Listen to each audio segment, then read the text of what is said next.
Hey, Blake, man. how are you? Shoulder pocket in the house. I know it's going to be a big show. Shoulder pocket in the house. It's another government secret shoulder pocket episode. Beep, beep, beep. Episode 35. It's a significant. We're halfway to 70, so I wanted to go shoulder pocket. You can keep anything in there. You could keep like a button. You could keep like a half a condom, a half of one. Yes, You could. half of one still works. Well, you get two halves of one, and yeah, you'll be good to go. One of those really small Band-Aids. You can keep in there. The little circle ones. One of the little circle ones. I got one of the circle ones in there. Which, as far as I can tell, those little circle ones are for when the wind blows too hard and it hurts. I don't like. What is that? What wound is that small? It's just like, yeah, I don't know. What I do in this pocket, I have one Tic Tac and then one of those circle, and I just tape it to my skin, and that actually helps your breath if you just like quitting smoking patches, but for Tic Tacs you take them intravenously. Yes, you tape it to your skin, and your skin absorbs the Tic Tacness, which eventually makes you not have dog mouth. So it works. That's what little pockets are for, buddy. I mean, yeah, absolutely what they're for. I hope you're tuning in, folks, for the hard science of government. By the way, I don't know why, but to shift to something slightly more political. Did you? I don't know if you watched any of the King. I only watched. I'm not going to act like I watched the whole thing. I watched 3 minutes, but any of the hearing between the three tech CEOs and Congress, which was 5 hours of Congress begging the platform, CEO Zuckerberg, the head of Google, and the head of Twitter, Jack Dorsey, begging them to censor more people. That's what it was. 5 hours of Congress going, why aren't you censoring people more? Why aren't you demonetizing more? Gee, I missed that. Just to see good governance in action sounds like just kissing the asses of the tech billionaires. Please monitor our citizens more and do what you will with the Constitution. Yeah. It was amazing to see. Yeah, they're just honestly, it was like, don't you care about the world? Why aren't you censoring more people? And Zuckerberg being like, we're trying. We just aren't exactly sure how to censor more people because we're censoring everyone. Would some federal money help to figure you guys out how to censor more people? Could we do that? Could we get you some more tax dollars since you guys don't already pay taxes? We should then give you extra money to help with the censoring of the American people. Yeah, one congressperson, Glenn Greenwald, featured in his article about it. I can't remember who the congressperson was, Democrat, of course, basically said to Zuckerberg, we have, there's a list of terrorist groups like ISIS. Would it help if the groups in America were put on a similar list? Basically saying that, it's groups in America that are saying things that she doesn't like are equivalent to ISIS. Wow. And should be banned on Facebook. This is, I want to say, a great day in America, right? Is that what we're going to Oh boy. It's yeah, how do we get out of the tech? Because it's like we all use social media to a certain degree. I mean, there's obviously platforms we don't use as much. I mean, I don't know. Like, part of me would like to never use it ever again. But I don't know. I mean, I guess I'm really holding out for Susie Dawson and Bill Binney's Panquake. Yeah. Be great if they did that. So I don't know, man. Yeah, I think we're past the point of like let's just go back to when we didn't do this stuff. But Literally, can we um, just do rotary phones yeah, and pagers, yeah. something like? Can we just do that? I know a comic, Brent Weinbach. Now he does not use social media, but he got rid of his cell phone, and he has a home phone number. And when he's home at work, on the computer for a couple, he'll do social media posts, but the rest of the time, you can't get a hold of him, and it's fantastic. Like, I'm jealous. Yeah, I haven't spoken to her in several years now, I don't think. But when I used to know Janine Garofalo, she had her cell phone number, and that was it. Like, she maybe had some top secret email address that she didn't give out, but she had no Twitter, no Instagram, no Facebook, and everyone who claimed to be her on those platforms, it was all fake. And I was like, that sounds wonderful, but also I think you have to have already been a very successful star in Hollywood to then just Yeah, decide I'm fine just having a cell phone number. That's it. I wish I was as famous as like Bill Murray, that just has an 800 number that you leave a message Right. for, and he might listen and go, "Oh, this project sounds." But literally, if you're like a big studio or something and want to hire Bill Murray, you just have to call this 800 number and go, Bill, it's Warner Brothers. You want to do our movie?" And he might get back to you. I would love to be that rich and famous that I could just go, "I don't need to talk to any of you." Or I think there's also a barbecue joint in South Carolina you can often find him at. Right. So that's the other way to get a hold of him. Just go there on Pork Rib Thursdays, and then you're going to find Bill. Maybe you can get him, bring a contract, and he might sign it. Yeah, let's bring a contractor along. Absolutely. So this week on the show, I thought it was a good idea because we've got Derek Chauvin's trial beginning for executing George Floyd in broad daylight, an execution that took nearly 9 minutes and everyone watched. And who knows whether he'll get convicted or not. They may convict him because they realize that the country will be on fire if they don't. But even if he's convicted, that doesn't change what policing is in this country. And I was looking back over our list of topics, and although I've covered it a lot on Redacted, I don't think we've actually gone through kind of the reality of American policing. So, if there's one government secret we need to do, it's this one, Lee. Government secrets, first segment, inside the horrors of policing. I can already see the fear in your eyes, Graham, if you're like, I love doing this show, but I fucking hate doing this show. It's like, at some point, if either one or both of us just get too burnt out, it's just going to be government secrets, but we're just going to pick like Truman's baking recipes or something, just because we can't handle it anymore. Lighter government secrets. What were Ron Reagan's favorite jelly beans? Just like, all right, that's what we have to do. It'll be like, Truman had a tiny dick. That's it. That's why he dropped the bombs. Yeah. All right. So let's get into it, buddy. Let's go. All right, man. Let's do it. And then we got we'll see. I'm pulling most of this from an article I did back when the George Floyd protests first kind of started last year. It's 19 facts about policing about American policing that'll blow your mind. And anybody can also find it online, but we'll see how many we get through. And we might have to make this a two-parter if it gets too long, but we'll see. Well, I guess we'll get deplatformed then.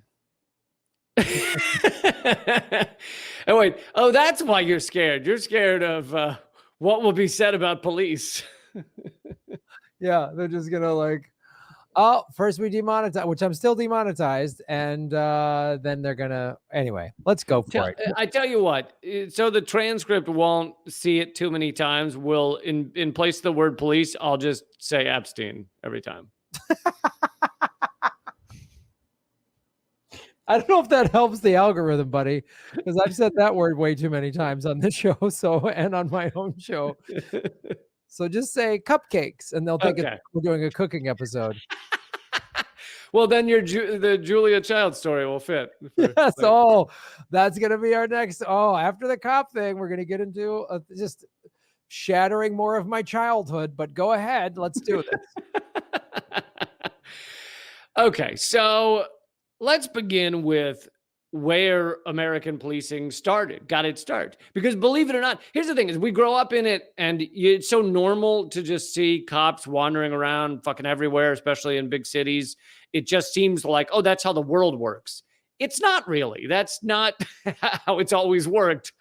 And so the idea of having like patrol people on corners as opposed to people you would call occasionally, once every few years or maybe once in a lifetime, you have a need to call a police person. Like this idea of them just standing around looking for shit to be going down is not, it didn't start out that way. And so that idea came from slave patrols in America. This is detailed in the book Our Enemies in Blue. The American police system originated from slave patrols, which turned the streets of towns into patrol routes for what was a quasi-military force. From its earliest days, the American model was a racist tactic to protect the higher class people from the downtrodden and oppressed. And the system, in many ways, has not changed. But back then, it was like, how do we deal with the fact that now there are some freed Black people walking around and others are escaped slaves? And, well, let's just have white people sometimes with guns, sometimes not with guns, but let's just have them walking around. And, back in its earliest days, really, if you were kind of a white citizen, you could apply. I think in a lot of these cities, you had to be a white citizen with a gun. You could apply to be a patrol person and be a slave patrol. And you'd go around town looking for Black people to accuse them of being escaped slaves. Good thing we got rid of that. Yeah, no, it's completely different now. It's not totally different. It's not at all similar. Yeah, no. Because, and actually, let's see if I'll get more into this. So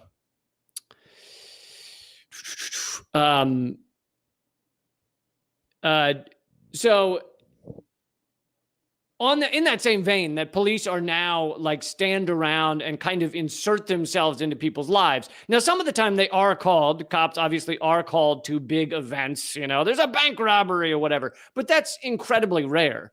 Someone who's done a lot of great writing on this is Professor Alex Vitale.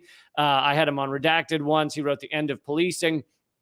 And he details how most cops average less than one felony arrest per year. Now, a felony is a larger crime, so that means almost the entirety of a police officer's day-to-day is not dealing with large crimes. One felony a year, meaning almost the entirety of what they do is basically dealing with kind of these nothing crimes, such as loitering or causing a disturbance or, like homeless people sleeping on a bench or a guy is pissing in a fountain or something. Like it's that kind of shit, which I'm not saying it's good that guy's pissing in a fountain, but having him arrested by guys with guns is not really necessary. I don't know. It depends on what your view on fountains is. No, you bring up it's a valid point, because in addition to the Chauvin trial, we just had last week in Los Angeles a bunch of homeless people in Echo Park, and they're like, oh, we need to clear them out. So the cops show up, and there's protesters like, we don't want this to happen. Of course, the cops show up, riot gear, all armed to the teeth. Dude, it was, I read about it. It was helicopters. It was like SWAT vehicles. It was crazy.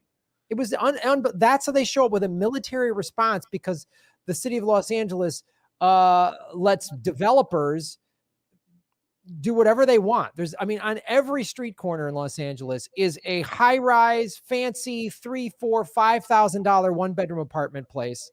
Some of them in Hollywood are $5,000 a month. Like, who can afford that? And they're not even full. They're empty. A lot of them, they're at 20% occupancy. Some of them, the buildings they didn't even finish. And yet we've got tent cities.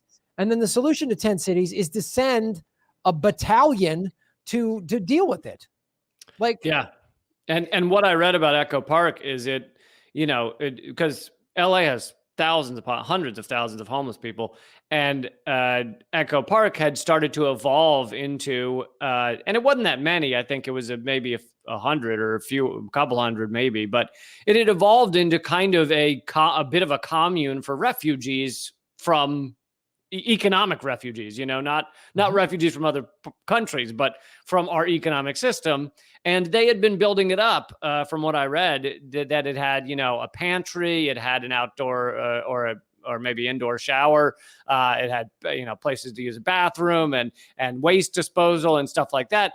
So I think that larger than just like, oh, we don't fucking want homeless people here, although that's part of it, it was, we can't allow this to become a functioning little community where people can go who don't have anything else, because then you allowed people to see, hey, this is an idea that could spread. Like, there could be places that are actually acceptable living areas for people in cities around the country, and that's why it had to kind of be crushed. Yeah, well, it's a bunch of people working together, helping each other out. So we better send a SWAT unit down for that.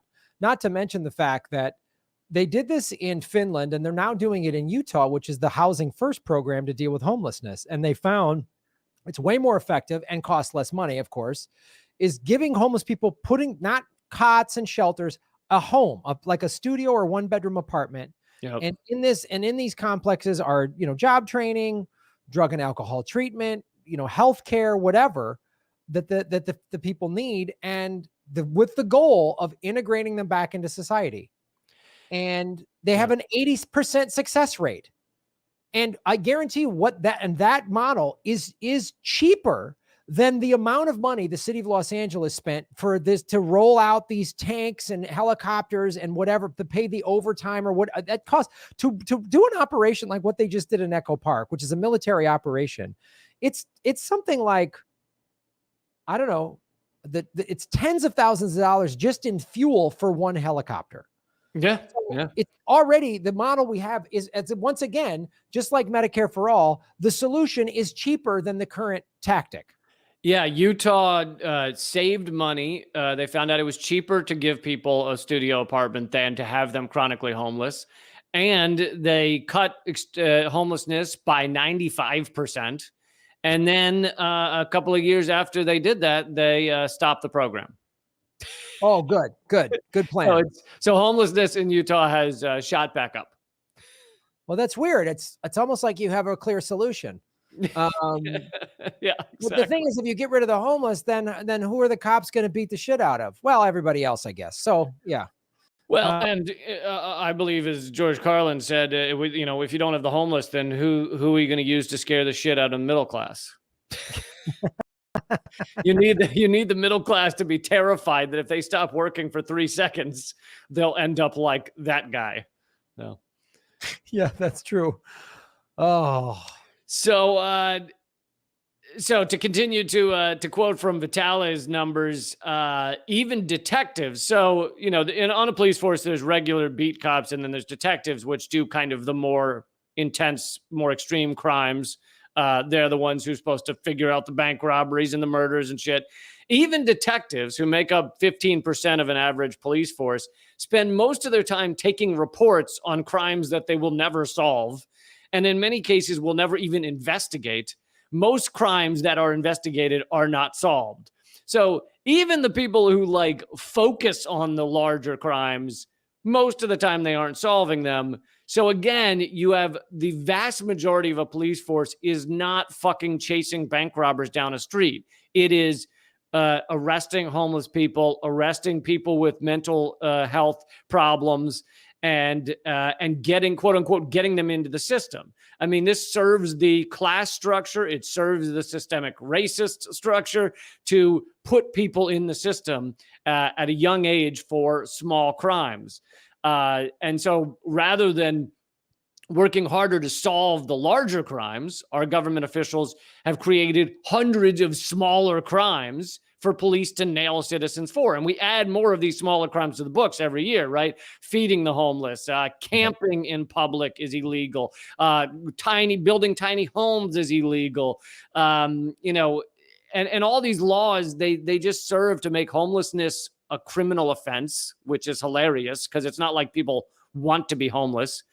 And it allows police to insert themselves into people's lives on a regular basis. You can walk up to anybody and say, you're loitering, or say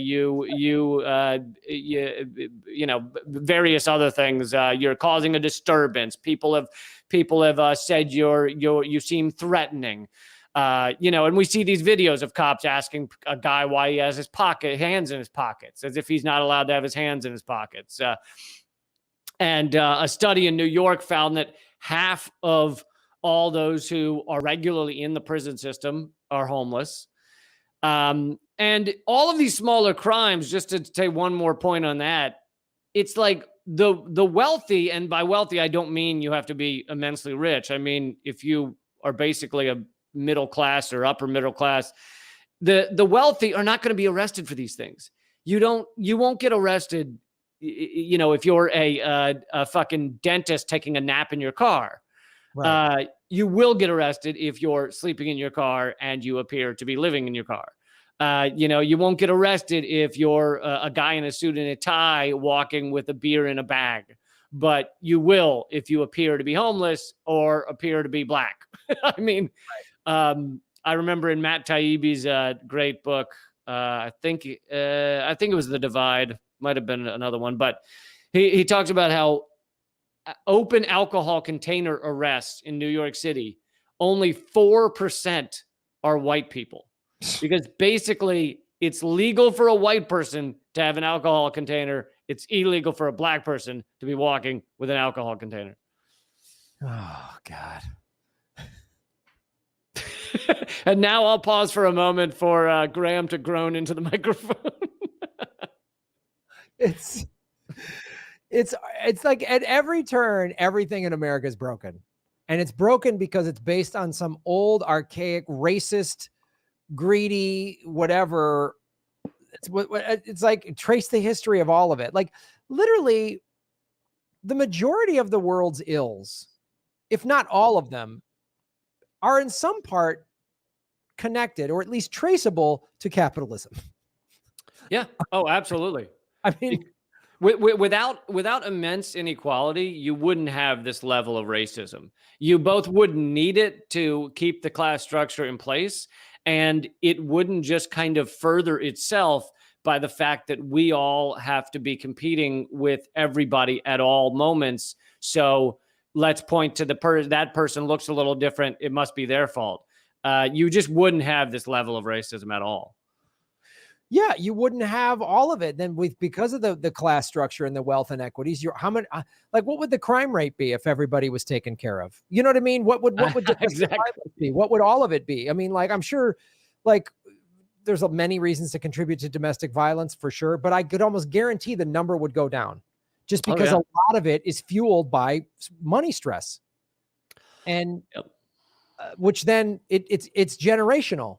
So if you grew up in an abusive home, there's a chance you could be abusive. And like if you were, so it's all of these things, the environment. I mean, you name it. We could fix it by getting rid of capitalism. Speaking to that, a great study. It basically is a study into universal basic income, but that wasn't intended. It was a Native American tribe. I don't remember which one, in North Carolina. They were very poor. This is recent. This is like 20 years ago or something. Very poor tribe. They had wanted a casino, and they lobbied for it and everything, and eventually got it. And the way they dealt with the money coming into the casino is they gave every family a portion. And so most families were getting about $6,000 a year. which was a very large amount for most of these families. And what they found was that all of the, I think it was Cherokee, but I don't want to get it wrong. All of the native kids that were in regular schools, meaning or not native specific schools, so they're in public schooling with white and black kids. They were doing very poorly in school before this. They were getting in fights. They were failing out. Their grades were all lower than most other kids. And a lot of people wanted to say, "Oh, I guess it's just native kids aren't good at learning. They're just they don't fit in as well or whatever." But then you give the families $6,000 more a year, and all of a sudden the parents are able to spend more time because they're not working 2 jobs, 3 jobs, and they're able to spend more time with the kids.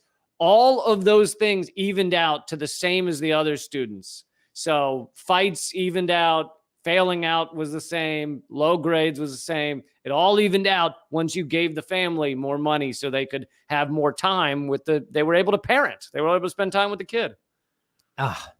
It's just on and on those statistics. And then, there's always some capitalist propaganda you'll see online saying, "Oh, these socialists, I see a young socialist talking on a cell phone, wearing expensive shoes. Capitalism has raised billions of people out of poverty." Right. It's like, that's called technology, technology would have advanced with or without capitalism. Yeah.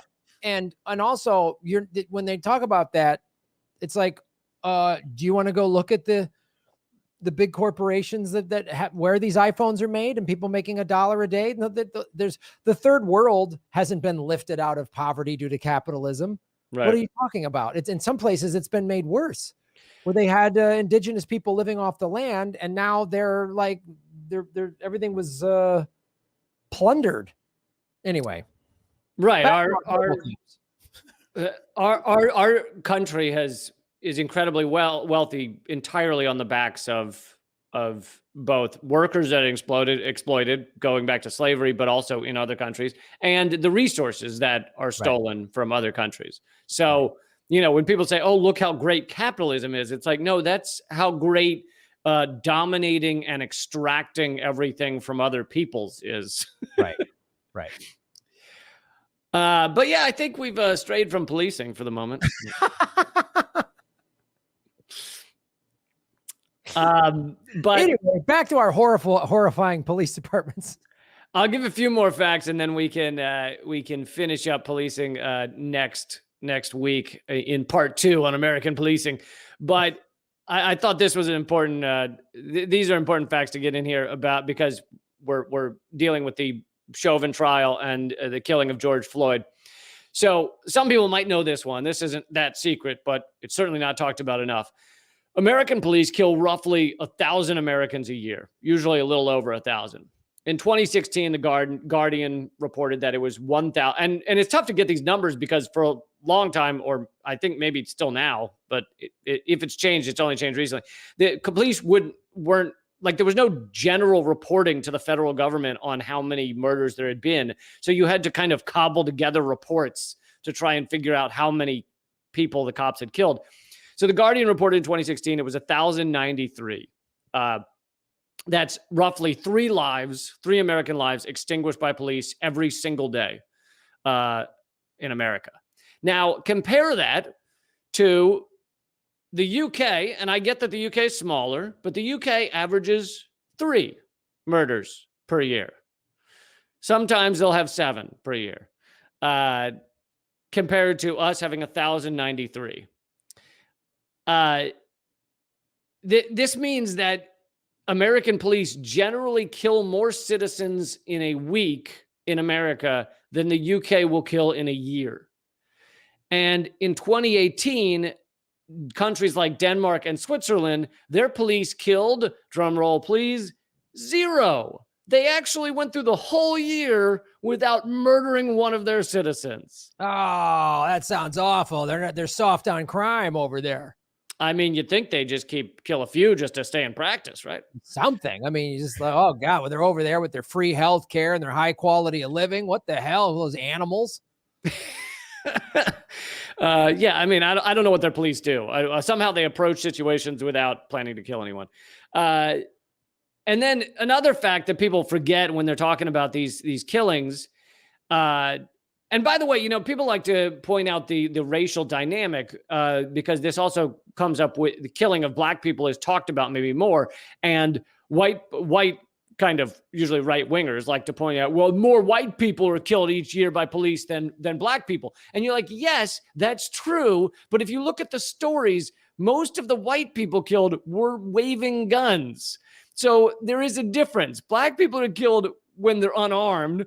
White people are often killed when they're waving guns at the cops. Well, hold on now. If they're mass shooters, they're always taken into custody. They're never. An unarmed black person is deemed more dangerous than a white person with a gun who has already killed people. Yeah, sometimes the white person gets a burger. Yeah, sometimes they get a burger. That just happened. Because we're back to society's opening up now after COVID's getting better, so we're back to normal. Which back to normal in America is a mass shooting every week. So we just had one a week ago, and the kid in Boulder, Colorado. This is going to be a shocker. White male, history of mental illness, easy access to guns. I don't think we've ever had that sequence of events happen before. And goes into a store in Boulder, Colorado. So conservatives and NRA people like to think, oh, these big cities are all scary with the black people in there. No, I'm more scared of a white kid with a gun, and goes on, shoots up the store, and they take him out peacefully. But yet Jacob Blake just walks away from the cops for, I'm out of here, whatever. And they shoot him in the back 7 times. Yep. Like, explain that to me. Explain that to me. Like, and they always have some bullshit excuse. And it's like, if anything, if it was reversed, like unarmed black men were just, they could, again, George Floyd, they could have just he was handcuffed. You had him. If you were worried about him being violent, you had him handcuffed. It's over. You don't need to put your knee on his neck. Like, if it was like, we get the unarmed black men are handcuffed and we just deal with that situation, but the active shooters, we just take them down. Okay. I mean, but then even going back to the conservatives always go, they kill more white people. That's still not good that our cops are just killing people all the time. I mean, that's not a like, see, right. It's awful. It's right. Like the whole thing's awful. God damn, this country's so fucking stupid. Anyway. Yeah. No, you're absolutely right. And the arguments against it are just, they're garbage. Like you're saying, it's like, that doesn't make it okay. And I think people also have this myth in their mind that, okay, well, our cops are killing a lot of people, but those people are, these hardened criminals. Sure, there's an occasional one, like you can point to like George Floyd or something where they've got him arrested and they still execute him. But in most part, they're dealing with hardened criminals, whatever the fuck a hardened criminal is. But the truth is that's not reality. 1 out of every 4 people killed by U.S. police is severely mentally ill. 1 out of every 4. Now, if you add in just mentally unstable or cognitively impaired, then you're probably getting up to like 50%. Because, I've had friends who have had bipolar manic attacks, and it's like they are in no condition to be going by what a cop tells them to do. Right. They think that, their mind process is completely different than anything you could call normal or what we're accustomed to. So if a cop told them to raise their hands, they'd probably go running up to him and try and give him a hug or something. And that kind of shit gets you shot. It gets you shot much quicker if you're black. But so, I mean, we really are, and the numbers are hard to get, but if you're talking just mentally unstable, it probably 50% of everyone the cops kill is either severely mentally ill, which is 25%, and then mentally unstable, which is probably more like 50%. And so these are the last 2 things I'll get in here this week. In terms of the number of people, and we'll see what happens with the Chauvin trial, the number of cops that are actually convicted of any crime after having taken someone's life, since this is from NBC News, so this is not, some far corner of the interwebs. NBC News found that since 2005, 35 officers have been convicted of any crime after having taken someone's life. Now, most of those they get convicted of some lesser charge that gets them either no jail time or like 2 years or something. It's not a straight up murder charge. And in fact, in terms of straight up murder, 3 cops since 2005 have been convicted of actual full on murder. And we're talking over 1,000 murders a year. So we're talking 15,000 at least murders since 2005. 3 officers have been convicted of murder. That's a conviction rate of 0.024%. Basically, if you're a cop, you can murder people and it doesn't matter. Yeah. And there's no civilian oversight. The cops investigating cops is another just ridiculous thing. And all these cops out there that are like all butthurt, like we do good work and we're just demonized. Well, several things. First of all, like Chris Rock's bit, it's like, American Airlines doesn't go, hey, sometimes we crash, but most of the time we land safely. They don't, American Airlines doesn't say that. So when you're a cop, there's no margin for error for you. And if it's too hard, you shouldn't have taken the job. Then get the fuck out there and go be a park ranger or whatever. You know what I mean? Go work at a golf course. I don't want to hear it if that job's too hard for you. And all the good investigative work you do, great. You investigate child pornographers and sex trafficking, murder, great. That doesn't mean then it's okay that you just gun people down, especially if they're black. So I don't want to hear that.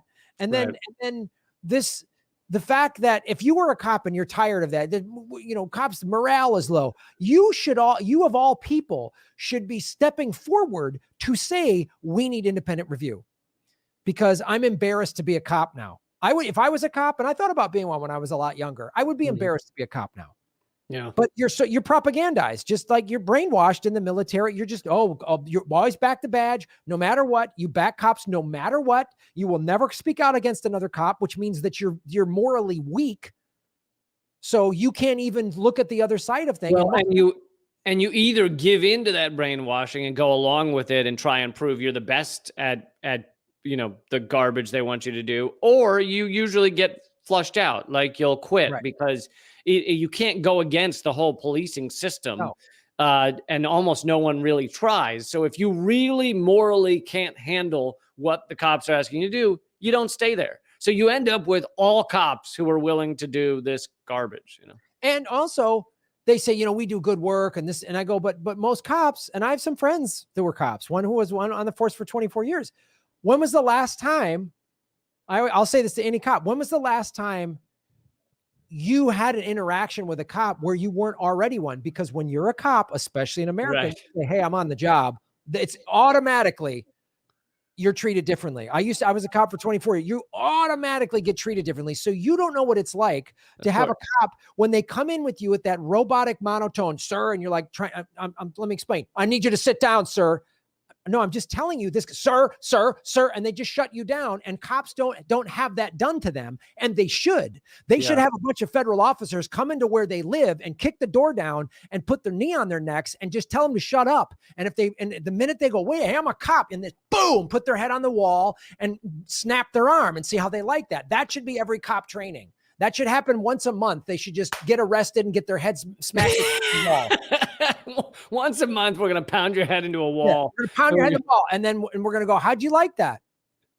Did you like that? Yeah, no, I got kind of lucky in that this showed me how kind of cops function. But this was before I had any kind of education on this stuff. I didn't view cops as good or bad. I kind of viewed them as mostly good, but I was like 20 years old and I got pulled over for speeding, and I was totally speeding. I was doing like 95 and a 65 or something. And this guy pulls me over for speeding, and I take off. I had my seatbelt on. I take off my seatbelt because he's approaching the car. And oh, no, I know. I still had, I didn't take it off. So I still had it on. So I'm sitting there in my seatbelt, and he walks up and I assume he's going to say speeding. And he goes, you were speeding. And I'm like, yeah, I was, sorry. And he goes, so why weren't you wearing your seatbelt tonight? And I'm sitting there in my seatbelt, and I go, no, I've got it on. And he goes, sir, why weren't you wearing your seatbelt tonight? And I was like, No, I have it on. I still have it on. I haven't taken it off yet. And I'm like holding the seatbelt out. And he's like, "Sir, you put on your seatbelt when I turned on my lights. Why weren't you wearing it tonight?" And I was like, "No, I did." And he goes, "Sir, we know." And I was like, "Okay, I didn't have my seatbelt on. I'm sorry." Like, there's nothing you can do there, and you're just making it worse by arguing with them. And I was like, now imagine I'm a black kid who's just been Oh, told, that he just vandalized something he didn't do. Like, what the fuck are you gonna do? right. I know. It's like, and they just, sir, and they won't listen, and they treat you like you're less than human, and they're robots. And that's why when they go home at night and drink too much and put the revolver in their mouth, hey, thoughts and prayers. Now that's gonna get you double demonetized. Double demonetized. There you go. They're Remember, actually gonna YouTube's gonna show up at your door and ask for money. Graham. hey, Graham, seriously, we're going to need a couple bucks for that last remark. We're going to need a couple bucks for that last remark. Seriously, you can't say stuff like that. Yeah, come on, man. Get your shit together. Yeah, let's. Yeah, I'm so I hate that the way they just start talking like robots. Yeah. I mean, the Supreme Court passed a law saying that police departments can reject applicants if their IQ is too high. That was going to be in next week's factoid. So I'm glad you got to it. But yes, it went to court in 2000, and they found that you can reject police officers for being too smart because they don't want them too smart. Because if you're too smart, you ask questions and you don't give into the brainwashing.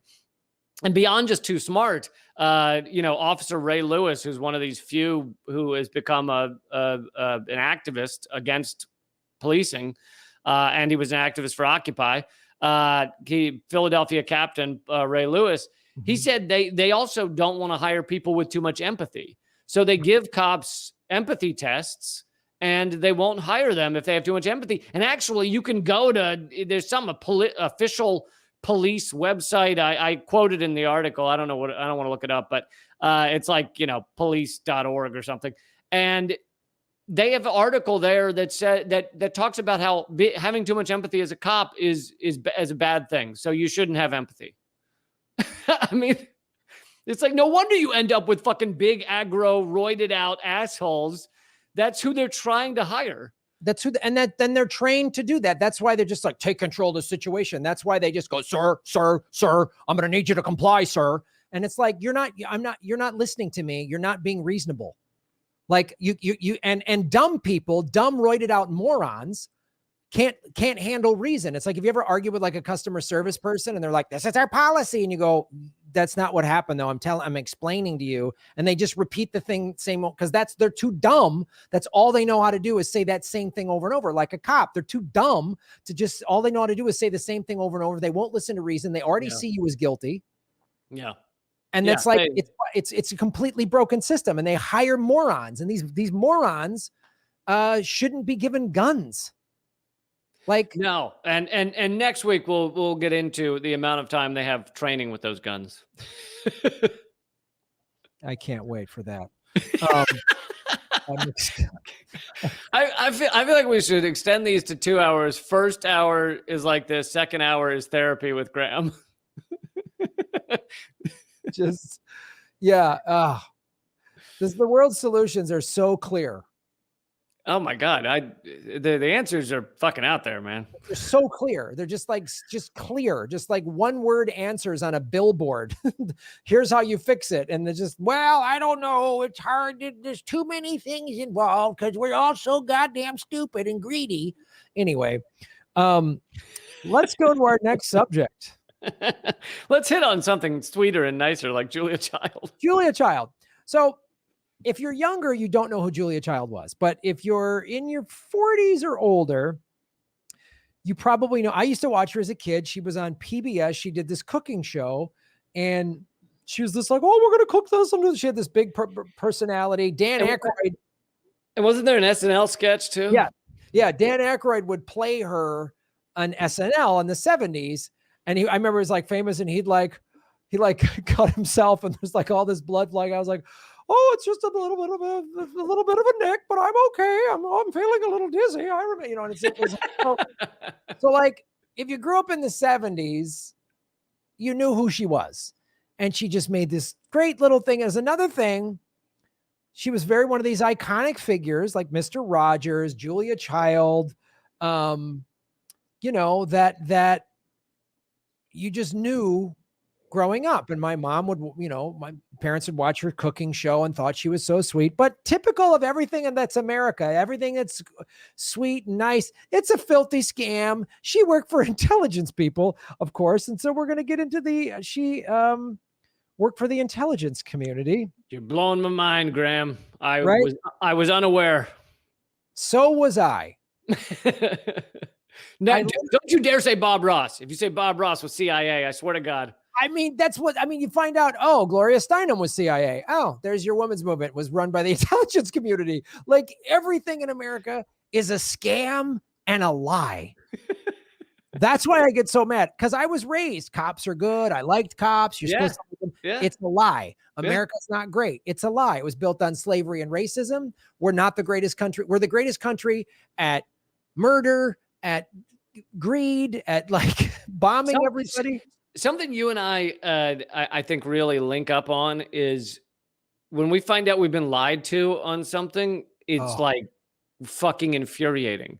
Like I don't go, oh, Columbus was a genocidal maniac. Okay, cool, let's move on. I go, what the fuck were they telling me for 20 years? How is that possible? For 20 years. I mean, textbooks printed where Christopher Columbus came over and had pumpkin pie. It's like, and then it's like, oh, you guys just forgot to include his own journal of horrific events into this? Is that what you like? We missed it. You know, we had a lot to do back when we were writing these books, and we just didn't see that bit. We thought he was very friendly to the natives, and they agreed to be genocided. It was actually a negotiation, and they said genocide sounds cool to us. But to tie this all in, actually, it's the same thing. Like the popular belief tying into the whole policing and how we police, right? Oh, the protest turned violent because some of the protesters got violent. No, you agitated them. And when everyone I know was at a George Floyd protest this past summer, is like, it was fine until the cops showed up. Everybody said that. It's the same thing. Like, oh, the Native Americans were violent savages. No, you came in and stole their land and they had no choice. Like you started doing awful things to them. So they went, okay, I guess it's game on now. And it's like, this is our whole history. So much so. You can see just in the initial contact, when they first showed up, they approached Columbus and his men like friendly, and they'd never seen a sword before. And he says, you know, they cut themselves on the sword because they never seen it, because I guess that tribe didn't have metal, or at least not that kind of, not steel. And then by the end of it, Columbus had left, but he left, I think, 35 men there. But they were so awful and demanding and wanted gold and everything that by the time Columbus returns, they'd been killed and their, you know, shack had been burned down by the natives, because the natives were like, yeah, these people are awful. Yeah, fuck them. We have to kill them. We have no choice. Like, they're horrible. They were just killing every of us with their swords. So we had to steal some and get and kill them. We had no, what were we supposed to do? Right. And it's just like, wait, who is the savages? Mm-hmm. Who are the savages? I feel like it was the Columbus and his gang. So yeah, everything in America is a lie. Julia Roberts is probably a lying. No, Julia Roberts is fine. It's just Julia Child. Okay. I don't trust any of them. I mean, look, George Clooney was listed in the WikiLeaks, the Sony WikiLeaks emails as having been a CIA asset, and he got a blowjob from Ghislaine Maxwell. So I don't trust any of them. They're all rats. Anyway. Really? Yep. That's the other thing too. And going back to how the lies of everything is, even that Sony email dump, right? That hack or whatever it was. Right before the interview movie. Yeah, it was right before the interview movie. And it was also like, the media focused on, oh, this producer said something like, oh, that, that actress is overweight or ugly or whatever. And they just focused on the Right. stuff. Right. They didn't focus on the intelligence community working with Hollywood. They didn't focus on all of that for some weird, wacky reason. I guess, again, just like Columbus's journal, I guess they just forgot it or didn't read it all the way through. That's actually the perfect example of that phrase, limited hangout. Like, the mainstream media was like, well, we can't act like this didn't happen. So we'll act like it happened. And the major things are that that executives were discussing, Jennifer Lawrence naked. Right. And like, that's the major thing. And people will gawk on that and won't look deeper, Yep. That's exactly what they do. So how Julia Child went from World War II spy to beloved celebrity chef. There she is. She had this nice, lovely voice, and we're going to make a brisket.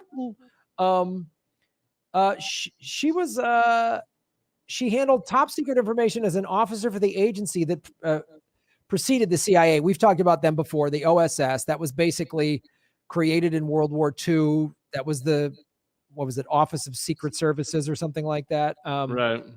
So Julia Child is remembered for her love of French cooking and her TV show. But let's get into this. First, let me go to this one.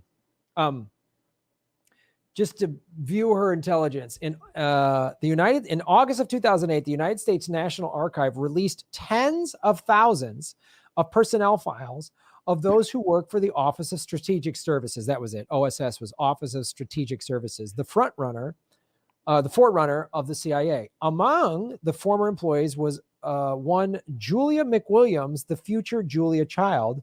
The French chef's intelligence background wasn't really a secret, but after the release, more people became aware of her service during World War II, a recipe for an intriguing life before marinating French cuisine. And then this is I knew her brisket was too good to be true. So this is no one cooks an eclair like that without having some deep state up in there.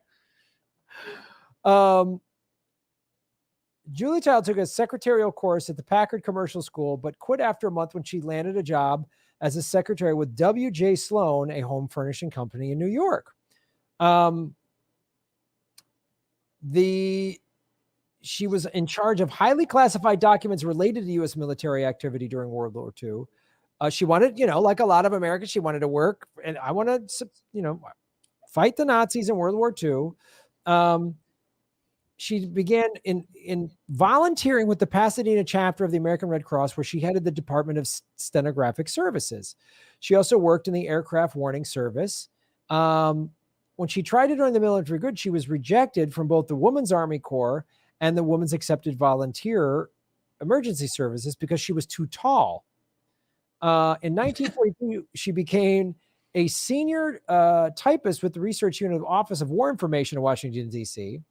By the end of the year, she became a junior research assistant with the Secret Intelligence Branch of the Office of Strategic Services. She was among 4,500 women who served in the OSS. A research assistant for the OSS Secret Intelligence, Julia Child recorded thousands of officer names into the agency's internal database system and handled highly classified documents. She then went into emergency sea rescue, and she helped develop a recipe for shark repellent. Stop. So again, never came up when she was making brisket. This is also really good as a saute or a shark repellent. I can't fault her for coming up with a better shark repellent. Thank you, Julia Child. Oh, good for her. Amen on that one. Because there had been multiple shark attacks by naval officers. Curious sharks often set off explosives meant to attack enemy parties. So the OSS then said, we need a shark repellent. After 100 trial and error different substances, including poisons, organic acids, even decayed shark meat, and year-long field tests, the research team, which included Julia Child, found copper acetate to be the most effective repellent. Like, this is That was her first major recipe. It feels like they're also going to say, and also she came up with this formula to kill a man. Yeah, there's something in here that I really like, that I really want to know. Because I couldn't find any really. I was hoping to find that, like, oh well, and this is how you cut the man's carotid artery and choke him out. That's just, how you torture a man for information. Yeah, and in 1944, she was sent to work in Kandy, Sri Lanka, where she met her husband, another OSS officer. So this is the like Disney version that is only all I could find online. But her and her husband were probably just running around murdering Oh people. yeah, they were slitting throats left and right. I mean, listen, you have that many paring knives around. We all know what goes down. Yeah, the big recipe was shark repellent. And here's just a little clip of her we should show the audience, just so they know what she's like. I'm going to see if that is flippable. Well, I'm going to try it anyway. When you flip anything, you just have to have the courage of your convictions, particularly if it's sort of a loose mass. Well, that didn't go very well. See, when I flipped it, I didn't have the courage to do it the way I should have. But you can always pick it up, and if you're alone in the kitchen, who is going to see? But the only way you learn how to flip things is just to flip them. Well, she just said, when you make a mess in the kitchen, who's going to see? So we already know that during her TV show, she was pushing intelligence lies. Oh, this is how that's what she just said. Some stuff spilled out. Oh, who's going to see? So that's just, obviously that's for like OSS training, is literally just like, oh, when you murder a man and you get his make it look like an accident. Who's going to know? Like, I'd like to. So she's one of these rare celebrity stories where they were a spy or a CIA person before they kind of got famous. With most of the ones that I've heard of, and I know that Houdini did some stuff, but I got to look into some more of them. But it's usually that the person is a celebrity, and then the CIA is like, "Hey, we hear they're, CIA friendly, and let's go talk to them and see if, when they're meeting with the King of France, they could get us some info." And so they kind of the CIA searches out celebrities to kind of start working with. So it sounds like this is the reverse, which I think is more unusual.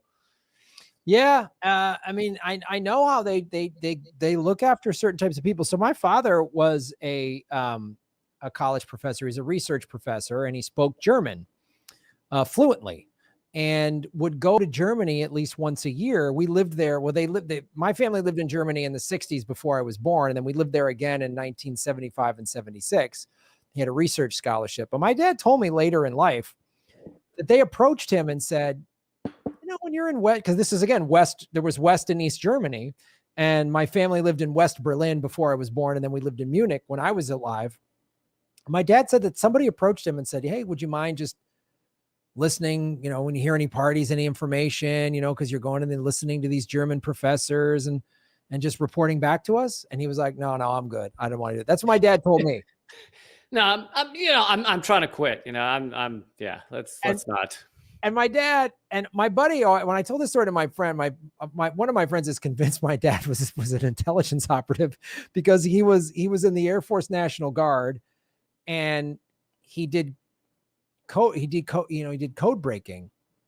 And he was in the Air National Guard like after World War II. And my dad was highly intelligent, spoke multiple languages, and then they approached him to go in the 60s or whatever, early 70s, to go listen in on stuff in Germany. So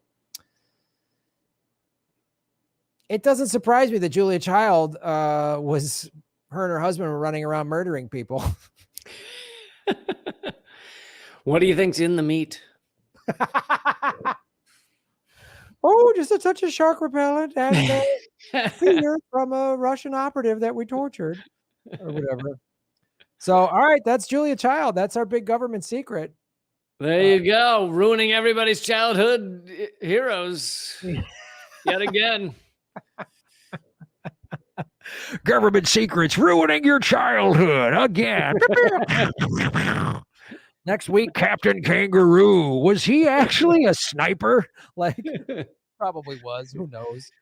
Next week, Bozo the Clown was hired by the FBI to, sleep with as many women as possible while infected with AIDS. Did Annette Funicello actually drop a bomb? Probably that's just all of our heroes are just CIA ops. That'll be the title of my book. All your heroes are CIA operatives. Yeah, yeah. All right, buddy. I think that's episode 35. Lock it down. Halfway to 70. Government secrets. Lee Camp. Where can people find all your business? Thanks, man. Yeah. I have 2 other podcasts called Common Censored and Moment of Clarity. People can get those for free as well. My TV show is called Redacted Tonight. And it's all leecamp.com. I do live streams a lot of days of the week, and you can catch those too. leecamp.com is the best place to go. Right on, folks. And of course, go to grahamelwood.com where you can support my Patreon. I'm also doing on Rockfin every Monday night to do a Rockfin premium members only stream at 8:00 Pacific. Graham's Late Night Crypto Lounge. We've been demonetized by YouTube, so there's a lot of great ways to support the show. I got Political Vigilante merch. It's all at grahamelwood.com. And also the Political Vigilante game show.